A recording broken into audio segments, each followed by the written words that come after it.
शाम के ढलते ही सर्द हवाओं ने, ठंड ने माहौल को अपनी आगोश में लेना शुरू कर दिया है और हम रुख कर रहे हैं मुजफ्फरनगर के उन इलाकों की तरफ जहां मुजफ्फरनगर दंगों के पीड़ित राहत शिविरों में अपनी जिंदगी बसर कर रहे हैं। हम और हमारी पूरी टीम आज शाम से लेके और कल अहले सुबह तक उन राहत शिविरों में उन लोगों के साथ रहेगी और साथ ही हम समझने की कोशिश करेंगे कि आखिरकार किन हालातों में लोग अपनी जिंदगी वहां गुजार रहे हैं।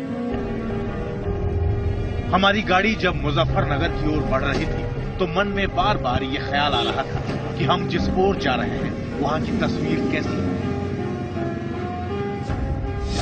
कड़ाके की सर्दी का सामना करते लोग, एक कैंप में जिंदगी भर का दर्द समेटे लोग, बीते हुए वक्त से खौफजदा और आने वाले कल में भी अंतहीन और घुप अंधेरा महसूस करते लोग आखिर कैंप में कैसे रह रहे हैं।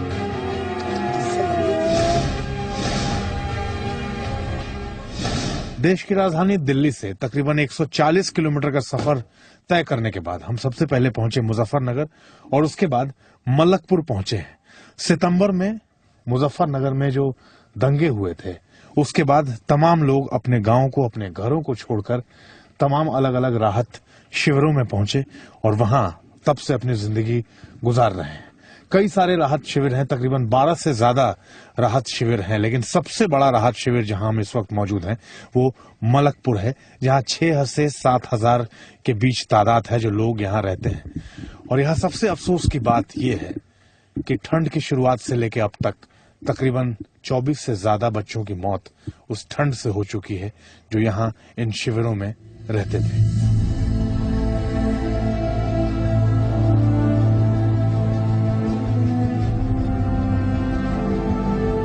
इन तस्वीरों में जहां तहां बैठे लोग दिख रहे हैं, आग दिख रही है, खाने का इंतजाम दिख रहा है, लेकिन जो चीज नहीं दिखाई पड़ रही वो इनकी मजबूरी है।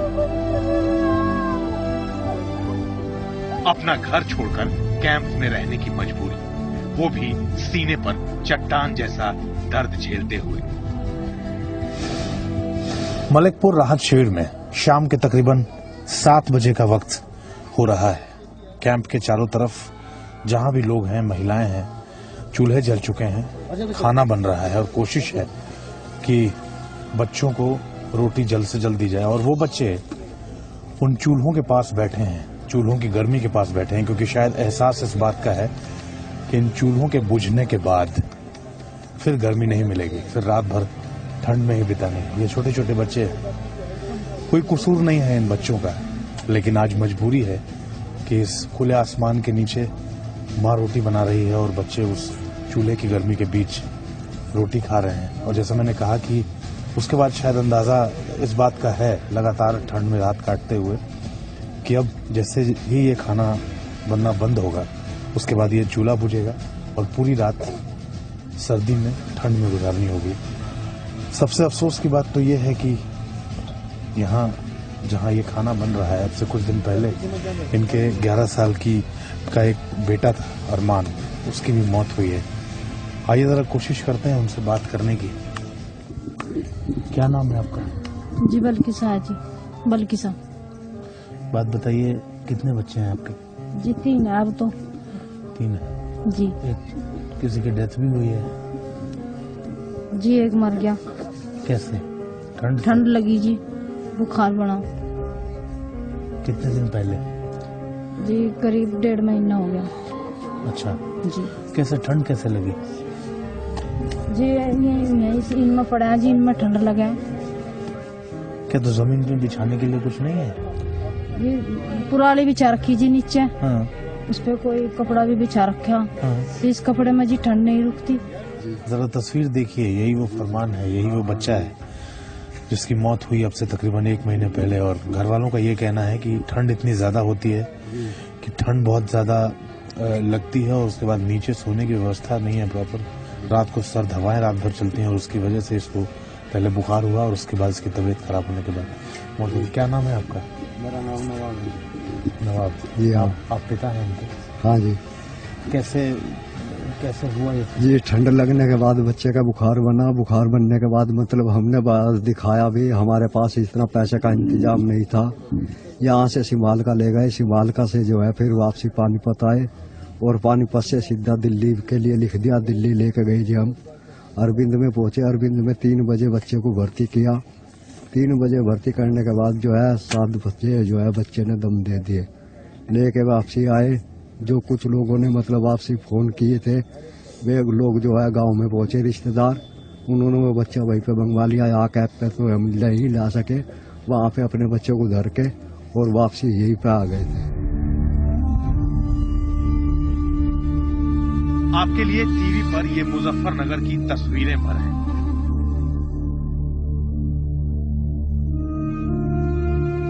लेकिन यहां के लोगों के लिए एक डरावना सपना, जो इन्हें अंधेरा होने और अंधेरा छट जाने के बाद भी देखना पड़ता है। हम इस वक्त नूरजहां के टेंट के बाहर हैं। नूरजहां का 8 लोगों का परिवार था, लेकिन आज सिर्फ 3 लोग हैं यहाँ, वो, उनके पति और उनका एक बेटा। बाकी लोग जहां तहां इनसे बिछड़ चुके हैं। वहां भी शाम के खाने की तैयारी हो रही है, शाम को खाना बन रहा है, रात के खाने की तैयारी हो रही है। कितने लोग थे वहां पे? मासी जी 2 तो मेरे देवर थे, और जी उनके बच्चे हैं बहुत सारे, और जी एक परिवार हमारा था। 8 परिवार में 8 आदमी हमें। कहाँ चले गए सारे? कहाँ हैं? सब बिछड़ गए हैं जी, सब बिछड़े हुए हैं, कोई कहीं है, कोई कहीं है, पता कुछ नहीं। मुजफ्फरनगर के कैंप में एक रात के दौरान हमें राहत की कोई बात नहीं दिखाई दी। चारों तरफ अंधेरे की शक्ल में मायूसी या फिर बुझती बुझती सी उम्मीदें। खाने की, पहनने की, कपड़े की, लत्ते की बहुत परेशानी। यहाँ पर जी रोज एसडीएम आकर परेशान करता है। उठे घर तो अपना छोड़िए जी, सब कुछ कहता है यहाँ से उठो।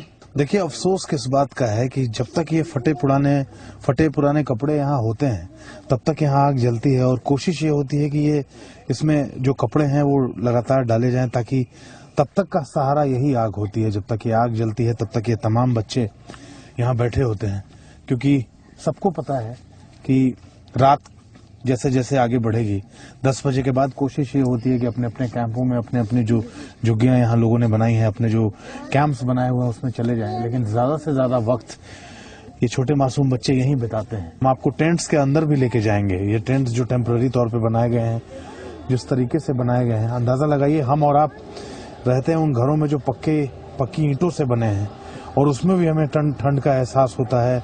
उसमें भी हम ये महसूस करते हैं कि हमें कितनी ठंड लगती है। रजाई और कंबल के बीच, अपने अपनों के बीच हम रात गुजारते हैं, सोते हैं अपने बच्चों के साथ। लेकिन अंदाजा लगाइए, इन टेंट्स के अंदर सिर्फ एक प्लास्टिक की ये चीज मैं देख पा रहा हूँ, प्लास्टिक की चट यहाँ लगी होती है, और इसी पर लोग सोते हैं यहाँ पर।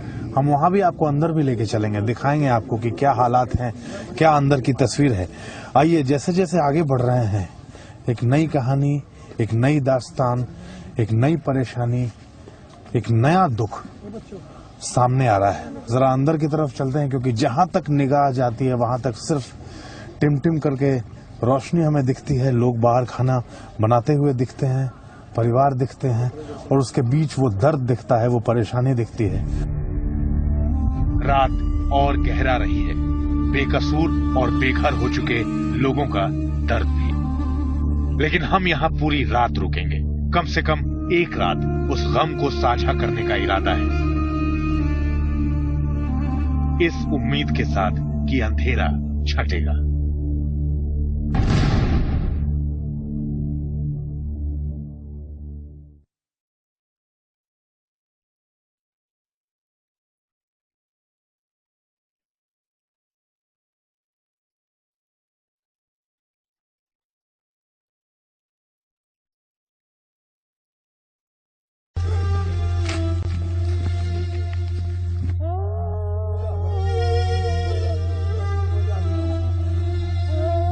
घाव इतने गहरे हैं कि मुजफ्फरनगर के राहत शिविर में हमारे लिए लोगों से बात करना किसी जख्म को कुरेदने जैसा लग रहा था।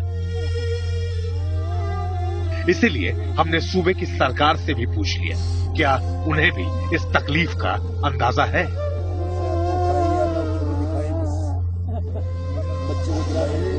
नेताजी